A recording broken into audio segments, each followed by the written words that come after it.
welcome back to my channel. My name is Kelsey and I'm here today to do my 30 before 30 list.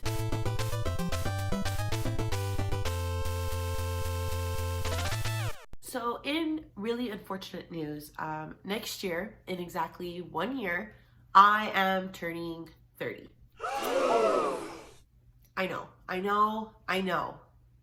However, what this causes is an extra video for you guys, content. So what I have for you all is a list of 30 books that I need to read this year in 2022 in order to read them before I turn 30. There is a big conglomeration of books here. There is no theme. Some of them I saw on lists of books you need to read before you're 30. Some of them are classics, some of them are nonfiction, YA, adult.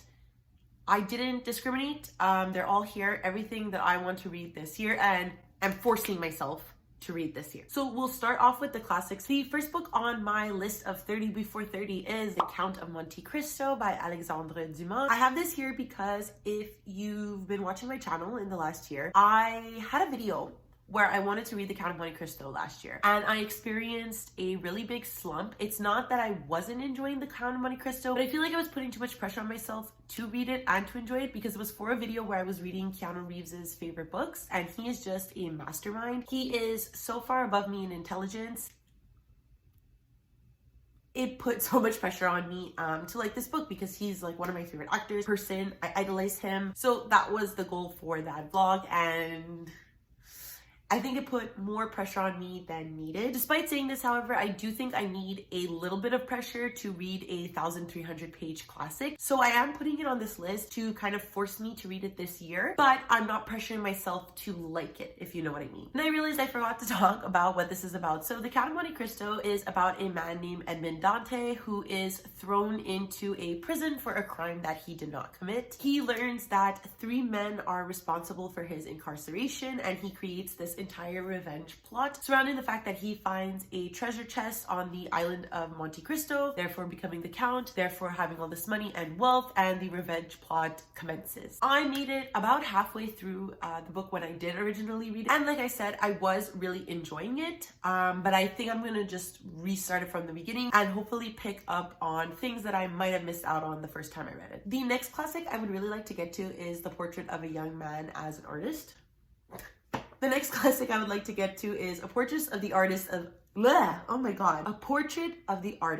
as a Young Man by James Joyce. So this follows the childhood and youth of a character named Stephen and his quest for his own identity through art and his eventual emancipation from his family. It also goes into Ireland at the time, his religious background, and I think this is going to be a really interesting experience. This is one of my mom's favorite books. I grew up with multiple editions of this in the house, so I would really like to read it, and even if I don't enjoy it, I'm sure I can figure out what was meaningful to my mom, and especially because my mom read this when she was studying architecture, and she wouldn't have been my age, a little bit younger, but it is something that she read before 30, and it's a book that I would like to share an experience with her. The next classic I have is probably one that I am the most excited to read despite its chunkiness, and this is East of Eden by John Steinbeck. So based on reading the synopsis and what I'm understanding of the book, I think this is a reimagining or retelling of the Bible. Now that I'm reading the synopsis a bit more, it says the Trasks and the Hamiltons, whose generations helplessly reenact the fall of Adam and Eve and the poisonous rivalry of Cain and Abel. So Adam Trask came to California from the east to farm and raise his family on a rich new land, but the birth of his twins Cal and Aaron brings his wife to the brink of madness, and Adam is left alone to raise these boys to manhood. Something I really appreciate in books is this discussion of religion. I really actually enjoy like retellings of the Bible. I think it's really interesting to look at that and examine the Bible from a more normal standpoint, and I'm interested to see how John Steinbeck tackles this and whether or not he does critique the Bible. I've only read one other John Steinbeck novel in my life, and that was Of Mice and Men, which is a classic that I've always really appreciated. And the reason that I appreciated Of Mice and Men a lot when I read it in school, especially in high school, was because the writing was so easy to get into. So I'm hoping despite this book's thicker size, it will be one that will will be an easier read, and I'm really excited to pick this up. I've been meaning to for years, but it's definitely the thickness that scares me. It's on this list to force me to do so. The next classic I have is another one that is put away into boxes just because I haven't bought my bookshelves yet nor reorganized them. So it's lost, but it is North and South by Elizabeth Gaskell. This follows a young woman named Margaret Hale whose family is kind of rebooted to move to the north of England. Coming from the south, Margaret is initially disgusted with the ugliness of the Milton town in the north, but because Margaret soon sees the poverty that surrounds her town and the suffering of the local mill workers there, Margaret develops this sense of social justice. And I think this is really fascinating. I wrote a report during my English degree on Elizabeth Gaskell's book called Cranford, and my main argument for that report was that Elizabeth Gaskell was a feminist of her time. She was writing novels for women to empower women. Cranford is an excellent example of that. Cranford follows a bunch of spinsters, that is like women who are over 30 and unmarried, God forbid, and how they kind of find a family together and they discover that they have a family within friendship and that they don't need men, and it's like a wild concept at the time especially. I think Elizabeth Gaskell is doing that but for younger women, focusing on privilege and what you might have that someone else does not, and having that sense of social justice to help others. And I think that that's a really important theme. I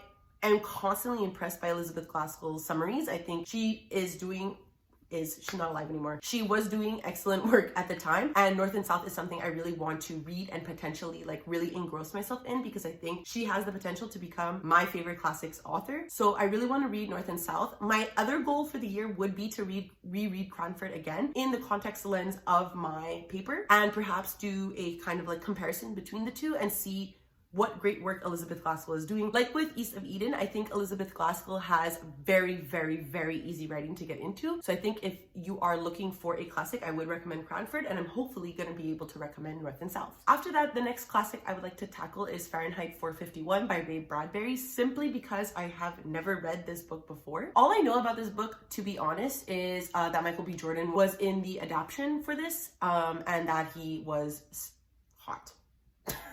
I mean, come on and look at this fucking king. So I know that Fahrenheit 451 follows a guy named Guy, and he is a fireman, but the firemen in this world are not what we understand firemen to be. They are in this world burning books. One day Guy meets an eccentric female named Clarice, and she introduces him to a past where people did not live in fear and did not fear books. And obviously he starts to question everything he's ever known. I can see this being like a Manic Pixie Dream Girl type of book. It kind of reminds me of 1984 as well. So I'm very interested to read that in that retrospect. 1984 is one of my favorite novels. I'm shitting on like this Manic Pixie Dream Girl-esque type of narrative plot, but I love 1984. I'm really excited to see how that was tackled, and that's why it's on the list. The next classic is another one that is hidden away in a box, and it is Moby Dick by Herman Melville. So Moby Dick is a story that I've always known like what it is, but I've never read it, and I want to give this book a chance. I've seen a lot of people who have given it a chance really enjoy it, so I'm hoping that I would have the same experience. But obviously Moby Dick is about what we all know, this man who is on a journey to hunt this big whale that he has this unimaginable gripe with. Apparently this can be seen as the author's lifelong meditation on America. It has wonderful redemptive humor and profound inquiry into character, faith, and the nature of perception. We'll see, and I'm gonna read it. After that, another classic that I've never read, and it's on this list because I want to read it, A Tale of Two Cities by Charles Dickens. I have an English literature degree, and despite what people think, you don't always read the big names. And Charles Dickens is someone that I did not read in university. I have read A Christmas Carol of my own fruition, but A Tale of Two Cities, which I think is his best known work, if I'm not mistaken, I have never read. So again, do I know what this is about? No. Do I just want to read it because it's a big name in classics? Yes. So A Tale of Two Cities is the story of Lucy Manette and her father Alexandre, held captive in Paris's notorious Bastille prison for 18 years. When Alexandre is finally released, the Manettes find themselves caught up in the lives of the French aristocrats and an English lawyer who compete for the love of Lucy. The ensuing tale of violence and revenge depicts the plight of peasantry, the brutality of the early revolutionaries, and the menacing shadow of the guillotine.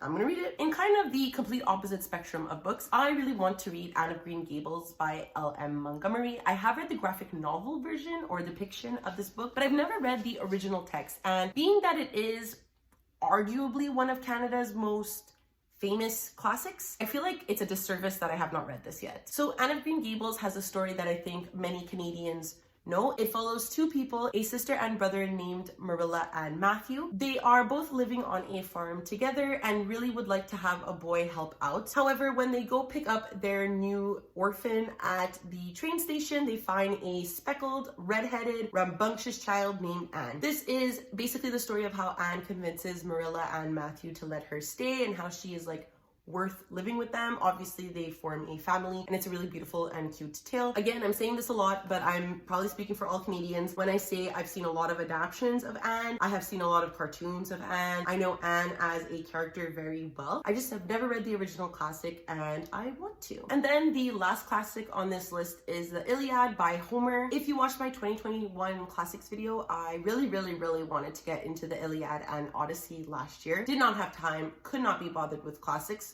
which is why you see a lot of them on this list. However, the Iliad is still one that I am extremely interested in, and you'll see why at a later point in this video. The Iliad and the Odyssey, I plan to read both this year, but the Iliad is the one on this list that I need to get to. Is again another book I have never read in my education despite taking ancient Greek literature classes. So the Iliad is the epic tale of the siege of Troy. After 9 years, the Greeks are still fighting to reclaim the beautiful Helen, and it is hardly the time for their supreme warrior Achilles to drop out of the war, but he does in revenge against the overlord Agamemnon for seizing his concubine Briseis. Only the death of his best friend Patroclus persuades Achilles to return to battle and confront the Trojan leader Hector in single combat. Now, you might be thinking, are you reading the Song of Achilles? No, I already read it, loved it, gave it 4.5 stars. My plan is this book, which means I do need to get to the Odyssey, but this is the one that really matters. Next, we're gonna move into my fiction books. So the first one on the list is How Long Till Black Future Month by N.K. Jemisin. This can be argued as a short fiction collection, fantasy, science fiction, dystopian kind of novel. But in these short stories, Jemisin is essentially examining our modern society and taking on these fantastical elements to reflect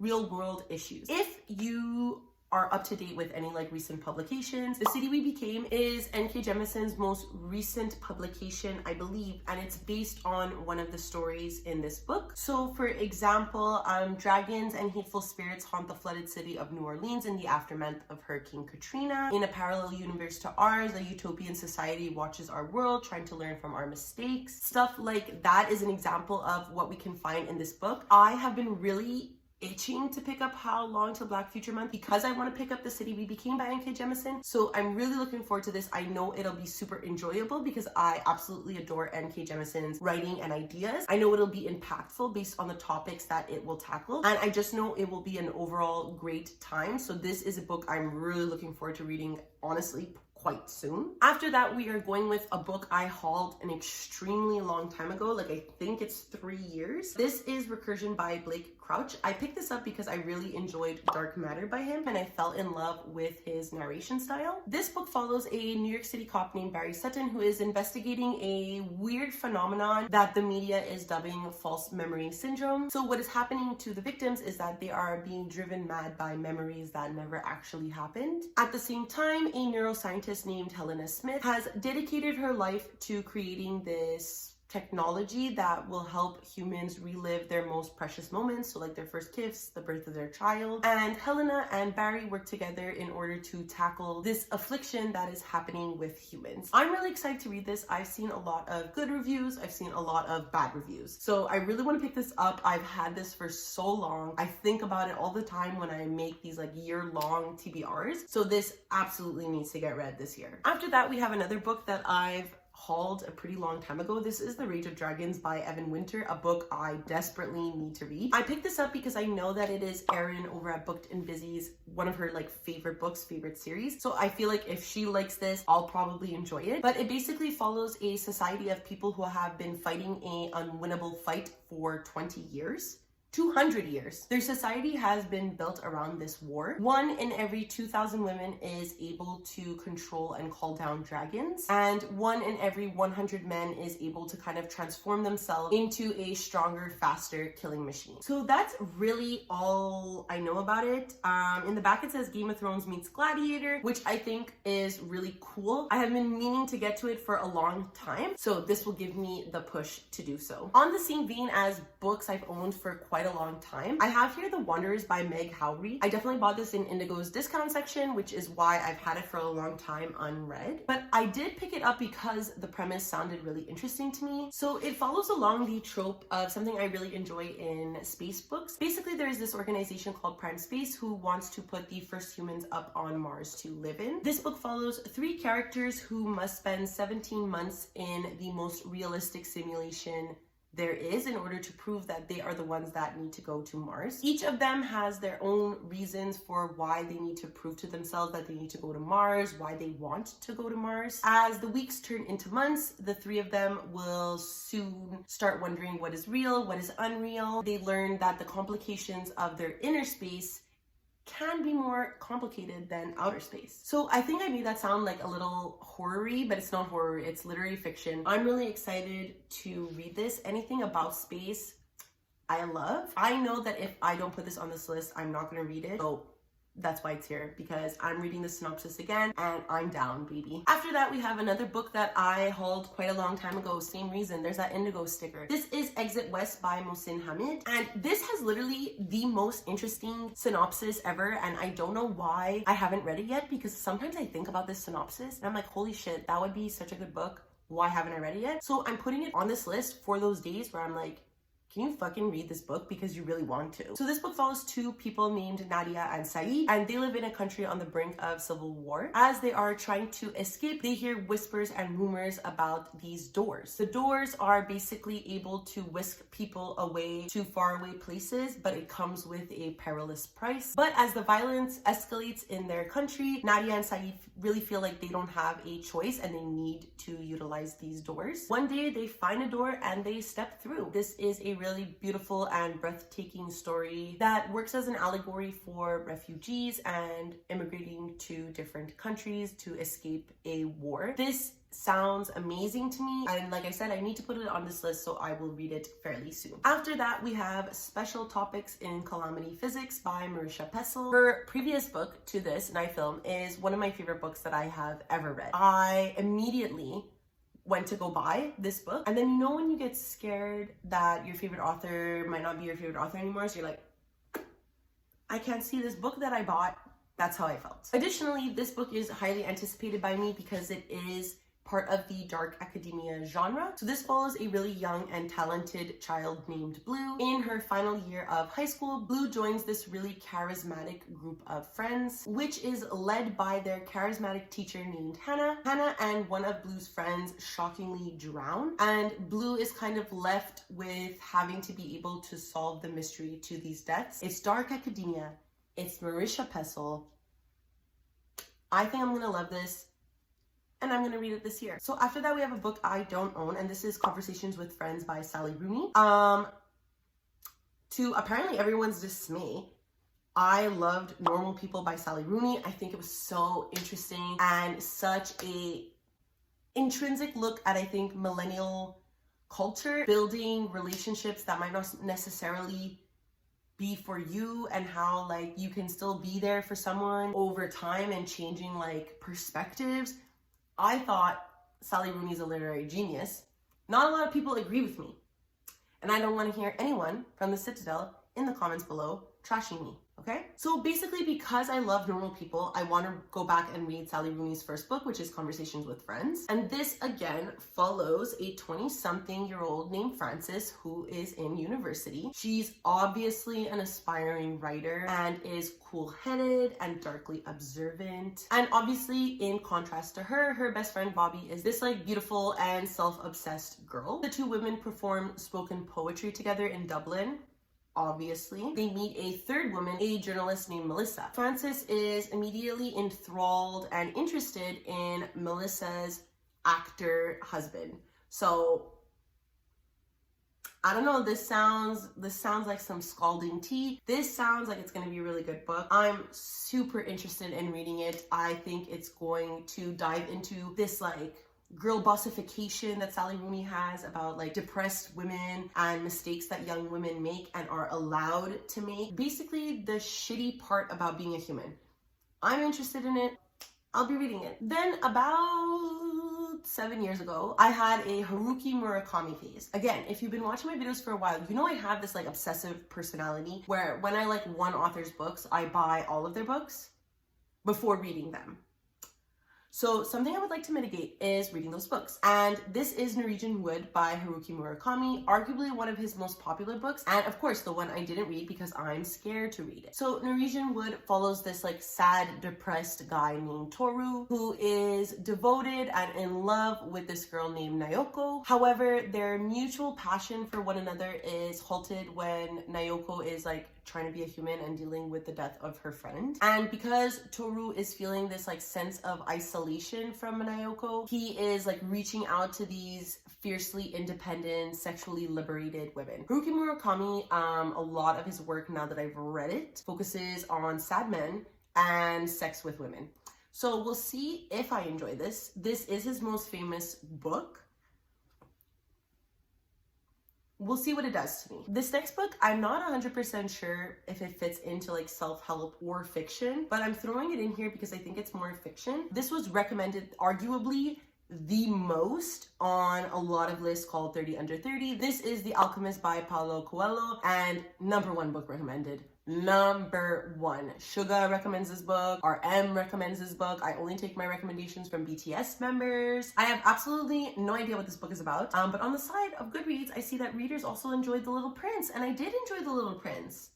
So maybe I'll enjoy this. So it follows a shepherd boy named Santiago who travels from his homeland in Spain to the Egyptian desert in search of a treasure buried near the pyramids. Along the way, he meets a woman, a man who calls himself a king, and an alchemist, all of whom point Santiago in the right direction for his quest. No one knows what the treasure is or whether Santiago will be able to surmount the obstacles in his path, but what starts as a journey to find worldly goods turns into a discovery of the treasure within.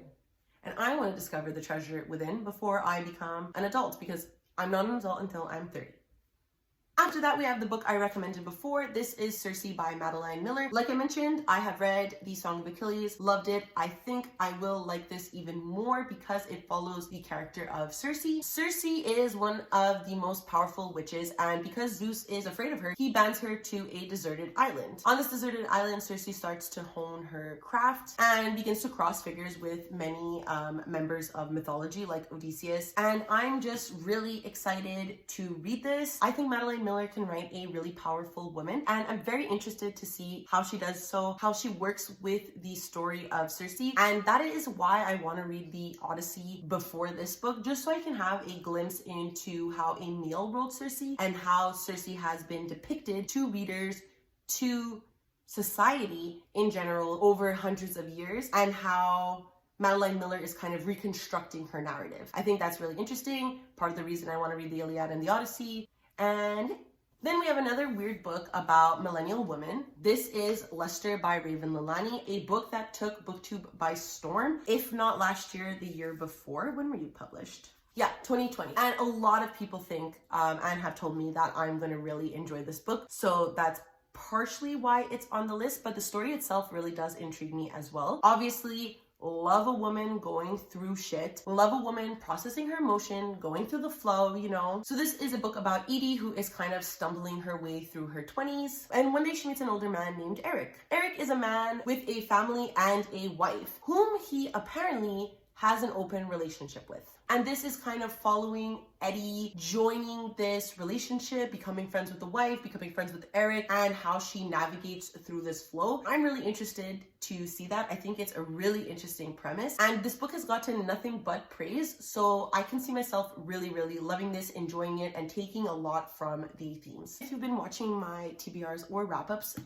in the last couple of months, I have been trying to make my way through the Lord of the Rings series. And that is particularly because I really want to tackle tackle The Silmarillion by J.R.R. Tolkien this year. So I've really re-fallen in love with the Lord of the Rings series these last 2 years. I do nothing but think about the Lord of the Rings. I've been having a lot of fun with my reread and listening to the audiobooks narrated by Andy Serkis. So I'm really interested in seeing like his other stories, his parts of Middle Earth that have nothing to do with the Lord of the Rings. So I'm not 100% confident in what the Silmarillion is about, so I will read the description and I hope you don't mind. But the Silmarillion is an account of the elder days of the first age of Tolkien's world. It is an ancient drama to which the characters of the Lord of the Rings look back, and in whose events some of them, such as Elrond and Galadriel, took part. The tales of the Silmarillion are set in the age when Morgoth, the first Dark Lord, dwelt in Middle Earth, and the High Elves made war upon him for recovery of the Silmarils, the jewels containing the pure light of Valinor.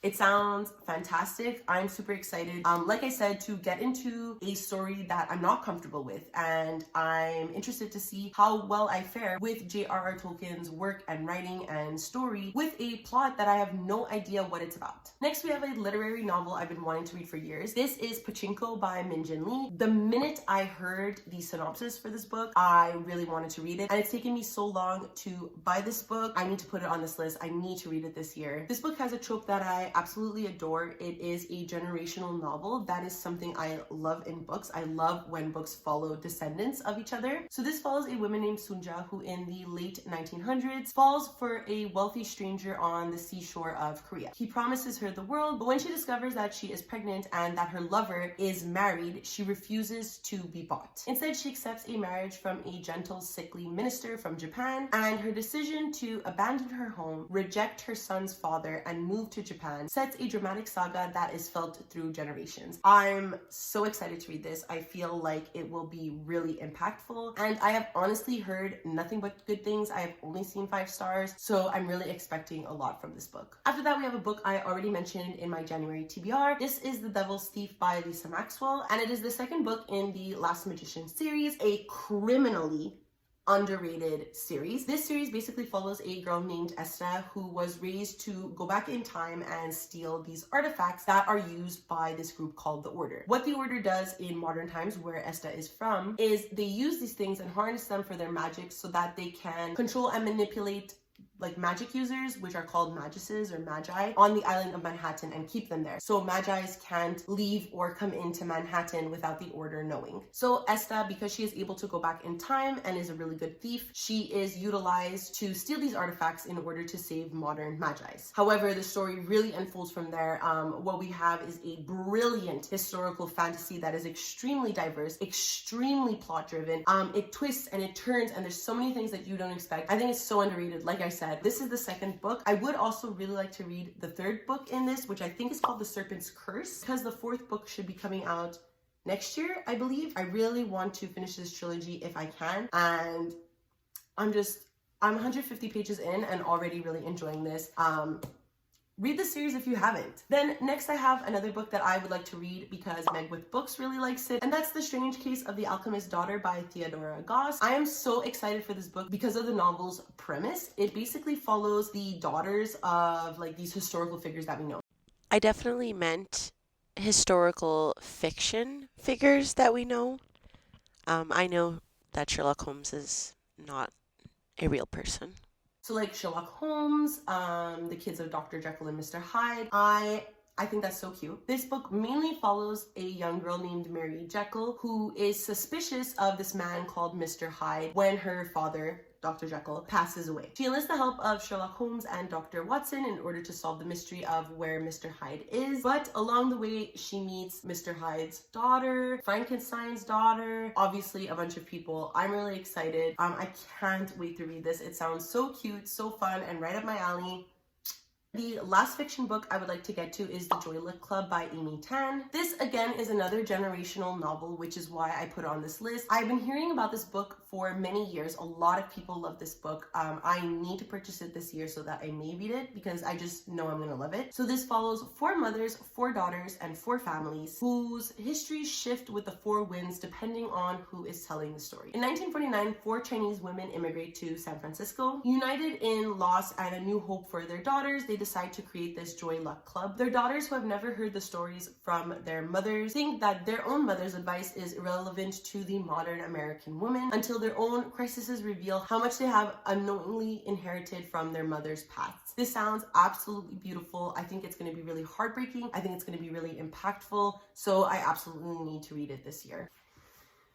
We're almost done. Now we're going to move into some non-fiction books I would really like to get to. The first of which is the Autobiography of Malcolm X. Again, this was a book that was heavily recommended in these lists. So in this riveting account, he tells the story of his journey from a prison cell to Mecca, describing his transition to Muslim minister. This electrifying story has transformed Malcolm X's life into his legacy. The strength of his words, the power of his ideas continue to resonate more than a generation after they first appeared. I've always been very interested in Malcolm X, but I don't know a lot about him, so I think that a book written in his own words, telling the story about his life will be really interesting and impactful for me. So I'm really looking forward to picking this one up. Then another book looking at someone's life that I want to focus on is Essays by George Orwell. I've already mentioned in this video that 1984 is one of my favorite novels, and that is because George Orwell is one of my favorite classic writers. This book, Essays, is a collection of George Orwell's most famous essays. So some of his essays go into the reevaluation of Charles Dickens, to the nature of socialism.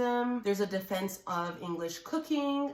I just think this is going to be a really interesting and fascinating mix of subjects that will tell me a lot more about George Orwell and how he felt about his life and the society that he lived in at the time. I think it'll be extremely fascinating. I've been putting this off because I know that I'm going to really love it. So I think this is the year. I think this is the time that I just pick this up and focus on it. Next, another book that I mentioned in my January TBR, so I won't take too long to go into it. This is The Body Keeps the Score, Brain, Mind, and Body in the Healing of Trauma by Dr. Pessl van der Kolk. This was suggested to me, like I jokingly mentioned in my TBR, by my therapist. This is basically focusing on PTSD, and he is really showing in this book how trauma reshapes both the body and the brain, and it compromises sufferers' capacities for pleasure, engagement, self-control, and trust. So I won't go into why this was suggested to me, but I know that if I don't put it on this TBR and essentially force myself to read it this year, I will stick in my denial and not read it.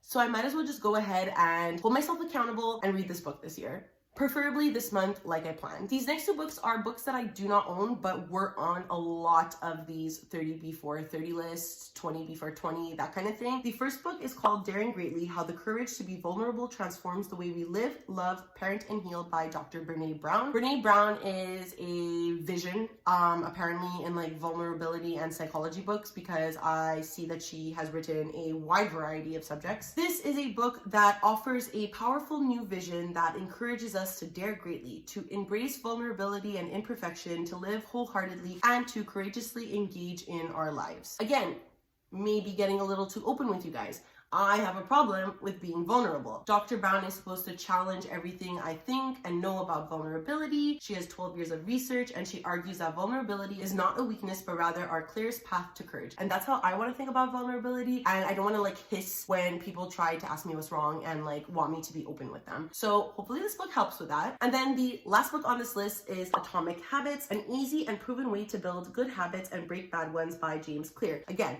another really insanely popular self-help book that I wanted to add this list because I want to be more open to reading self-help books, and maybe that is the solution to my problems. So no matter your goals, Atomic Habits offers a proven framework for improving every day. So James Clear is one of the world's leading experts on habit formation, and he reveals practical strategies that will teach you exactly how to form good habits, break bad ones, and master the tiny behaviors that lead to remarkable results. That's what I need. What else could I possibly need before I turn 30 years old? Might as well get those bad habits out of the way now. Let me see if I can pile them and hold them. Okay. I'm already tired and I didn't even put all the books. So I'm just going to take a thumbnail with the books that I have here, and that's it. Okay, I'm going to put them down now. So that's it. Those are all the books I want to read before I'm 30. Wish me luck. You will definitely be seeing these in future TBR videos and wrap-ups, so look out for that. And that's it for now. Warn me, have you liked any of these books? Have you absolutely hated any of these books? If you read them, did you feel like they helped you in some sort of way? Please, please, please let me know down below how you felt about them. If you would like to follow me on any of my other social medias and like join me on this journey of reading these 30 books before you're 30, you can always find my Twitter, Goodreads, and Instagram in the information down below. Please don't forget to like, subscribe, and ring the notification bell because it makes me feel really special and loved. And that's it. I don't know how to end these things, so I will see you in the next video. Bye!